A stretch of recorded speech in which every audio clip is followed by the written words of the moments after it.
Good morning, everyone. My name is Abby Vick. I'm an investment advisor representative with Paradigm Money Management, and I'm here today to give you a few tips about managing your money on a monthly basis and where I start my conversations with my clients. So, the first thing is making sure you have separate savings accounts. So, having a savings account is great, and if you've been diligent about saving on a monthly basis, even better. But I find that with my clients, it becomes challenging for them to account for what the different things they're saving for from one account. So I'll give you an example. So if you're using one savings account for emergency savings, as well as Christmas, as well as vacation, as well as any other expenses for your kids, it can be difficult, to remember unless you have an Excel sheet or something to remember exactly what everything is for. And if you have money that's moving over automatically, are you keeping track of that on a 2-week basis? So it can become kind of an accounting nightmare. And since bank accounts are free right now at a lot of institutions, I would encourage you to open up 3 or 4 savings accounts for different purposes and have an automatic withdrawal from a checking account. One of my clients even suggested having a savings account at a separate bank so you didn't even see it when you logged in to look at your checking account, and I thought that was brilliant. Then you wouldn't be tempted to spend the money. So the reason I would say 4 is because one would be your emergency savings account. So that's 3 to 6 months of expenses in case you or your partner loses their job. The second account would be for Christmas. So we pay all cash for Christmas and not dip into any credit for Christmas. The next one would be like a vacation. If you go on a big vacation every year, even a smaller vacation, we need to remember to pay cash for that. And the last thing would be any extracurricular. So like my kids, I have to buy sports equipment when they want to join a new sport, and it costs something extra that I'm never expecting, like a new dance outfit. Who knew it could be $60 or $80, right?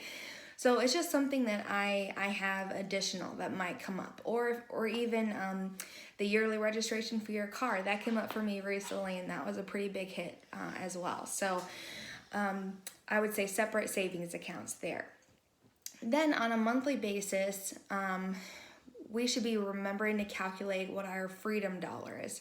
So I call it a freedom dollar because if I'm making myself say while I'm making a purchase, I don't really need this, and I put it away in order to give myself an extra boost of confidence that that's the decision that I want to make, I remember, that's right, Abby, that money's going to go towards my freedom dollar.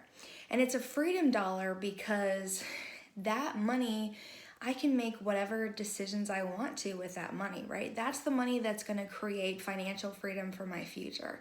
That's the money that's going to make sure that I can retire early if I want to do that, because I'm going to make investments that can get me there. So after you figure out what the savings amount is that need to go into those 4 accounts, now you have this freedom dollar where you can be investing in things that create more financial freedom for you. So I'll be posting a blog later more about what the freedom dollar is, because I think that's something you can explore with your partner or with me or with your parent, whoever it is, to talk about what could create financial freedom for your future. And maybe right now it's debt. Maybe right now your priority is paying down your debt. I still want to encourage the savings accounts first, right? So we got to make sure we're paying cash for things and getting out of the habit of paying credit for everything, paying cash up front, saving for big expenses. Those little decisions can make such a significant difference in, for the next few years, right? The last thing is, we need to make sure that we're investing every dollar over that savings amount. So those 4 savings accounts, we're contributing to a retirement fund, and then we're using the rest of the money for investing for our future. So if that's more retirement money and that's something that's on the top of your mind, great, that money should be going towards retirement. If you're concerned about, you want to get into real estate, or you want to invest in the stock market because you think a company that might go up, that's what you were using our freedom money for, because it's creating more financial freedom for us down the road. And that can be really life-changing and powerful. So those are the tips I'm going to share with you today. I'm really excited to host a workshop at the Collective September 3rd and 5th, and to get to know you even more. This is Abby Vick with Paradigm Money Management. Have a great one. Bye.